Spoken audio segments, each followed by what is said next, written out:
Hey everybody, it's Barbara, and guess what? I'm outside because it is a gorgeous day out.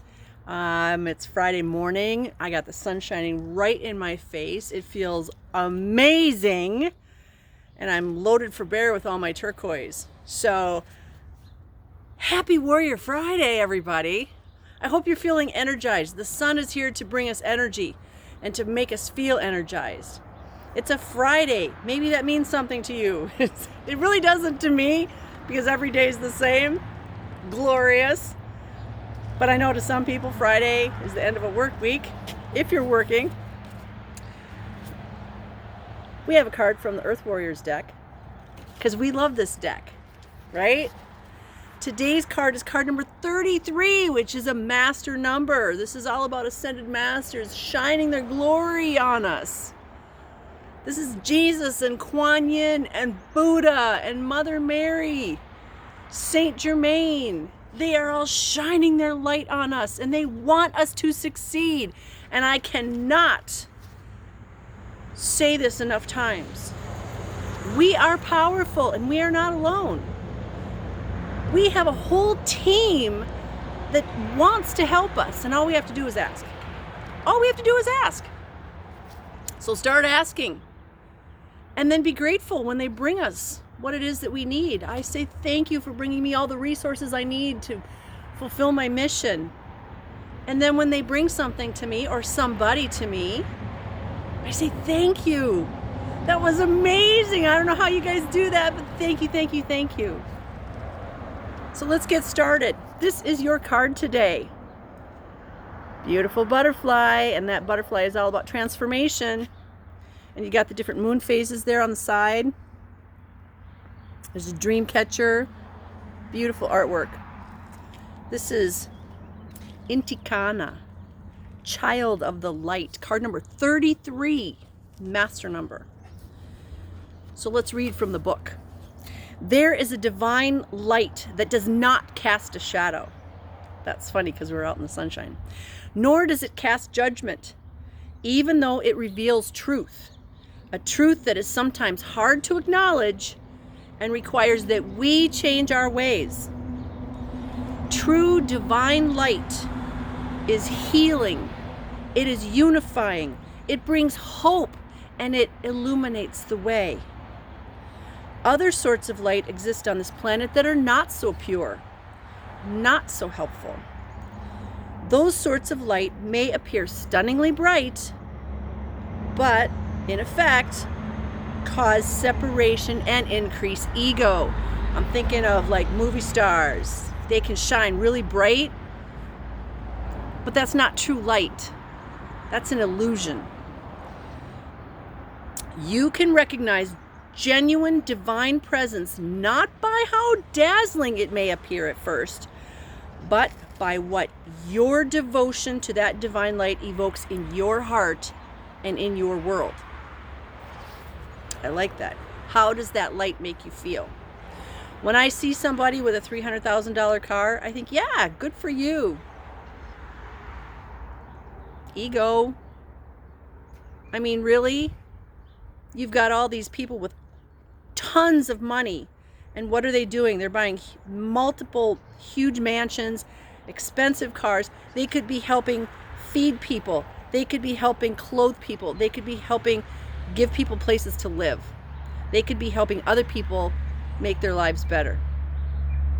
Okay? I'm not saying that we need to, I'm not being political here. I'm just saying when we receive, we need to share. Share the abundance.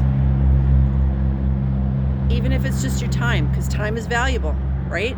Share your time, share your love, share your wisdom, share your intellect. I'd like to share all the snow that I have. Across the street, there's no snow. But if we just turn this around a little bit, yeah, there's no snow over there because I got it all over here. See that? I'll share. If you want some, just come find me. You can have as much as you want.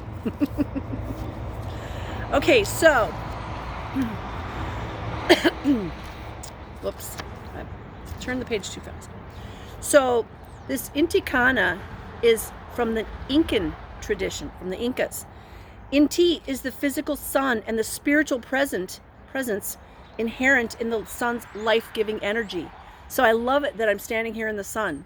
Coincidence? No, I don't believe in coincidences. This is why my guides told me to come out and be in the sun. Intikana is the being who is one with Inti, a child of the sun. So Intikana means child of the sun. Here we are. In the esoteric mystery schools, solar child and solar angel are terms for the soul, the deeper aspect of us that is connected to the spiritual light. This oracle brings you understanding that there is a new depth of soul connection opening up for you. We enter such a sacred process through a challenge known in spiritual traditions as initiation. Now I want to talk about that for a few minutes. Initiation. We've all been through some form of initiation in our lives. When I went to Sedona a year ago, I stayed in this capsule up on a cliff for 3 days and 3 nights. And that was an initiation for me because my car wouldn't start. I was up on top of a mountain. There's nowhere to get food.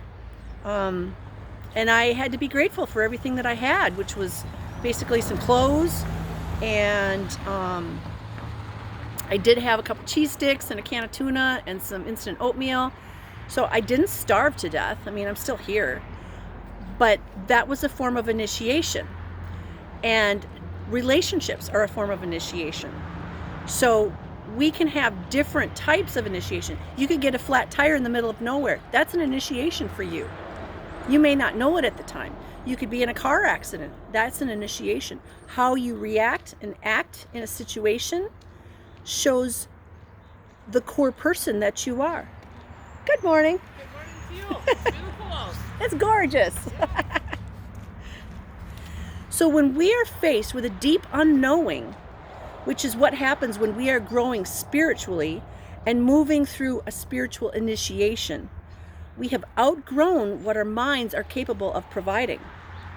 We need more knowledge, more wisdom, more light, so that we can find our way through the darkness of initiation. And usually those initiations are dark. Into the blessing of new life waiting on the other side of the process. Now, going back to my trip to Sedona, I had my 3 days and 3 nights of initiation. I wasn't really happy the whole time. I got to admit, it did not meet my expectations. And that's part of it too, is we need to not have expectations, especially with an initiation, because you don't know what to expect. And we need to just let things flow to us, flow through us. What was really cool was on the other side of my 3 days of initiation, I went to this amazing, beautiful retreat with light beings, and it was like the sun broke through the clouds. And it was wonderful. And I got to release all that no longer serves me. I cried everywhere I went, and I got people to vouch for me on that one. But you know what? I had my 3 days of light and of initiation and darkness, and then on the other side, it was like breaking through. That's what an initiation is. We go deep down, we come back up, and then we get to help other people with the wisdom and the knowledge that we've gained while we were down here. It's really amazing. So when we turn our attention to the soul, instead of applying logic and intellect to figure out yet another doomed plan to conquer the irrepressible evolution inherent in the spiritual path, we finally gain comfort. Hope is a quality of the soul. It allows us to bear the uncertainty when, according to a greater wisdom, there is something that we cannot know the answer to, at least not now. And we need to let go of that too. Sometimes we're not supposed to know the answer. We're not supposed to know the why something happened. I was just talking to somebody about that last night. She kept looking, where's the answer? Where's the answer? Where's the answer? And I said, you need to drop it. The answer's not for you. Let it go. Sometimes we are not meant to know the why. So just let it go. It happened. Hope gives us patience so that we can learn how to feel our soul connection more deeply and grow into the wisdom of the answers that we truly need. We stop fumbling about in the library of the intellect and instead seek out the answer from the source that can provide it, which is the illumined temple of our own soul. Remember, we all planned this out before we came here to this reality. We planned it out. We didn't plan it out to, the minutest detail. It's like a guideline. And then we have free will. We can follow that guideline or not. We've all done that, where we had all the signs to do this or don't do this, and we do the opposite. That's why we have X's. Anyway, just know that you are okay right now as you are. You are exactly where you are supposed to be right now. Just like I am exactly where I'm supposed to be right now. We are. This is where we're supposed to be. And so if you're supposed to be here, make the best of it. This is a glorious day of sunshine right here. Yeah, it's cold. I can see my breath. But it's Minnesota. This is a heat wave for us. I saw a motorcycle this morning on my way to the post office. I smiled. I'm like, hey, good for you. It's not my cup of tea. Mine's still in the garage. But make today be the best day ever, because you are a child of the light. You're exactly where you're supposed to be. And I've said this many times, but you have a choice. How do you want your day to be? At any given moment, you can change the day into something better. If it's kind of going crappy, change your attitude, change your day. Okay? That is your card today. That is Warrior Friday. And I just have to say that I love you all. I send you my love, light, peace, joy, happiness, success, divine health, and all good things, because you are worthy and you deserve them. Happy Friday, my beautiful warrior soul family. Mwah.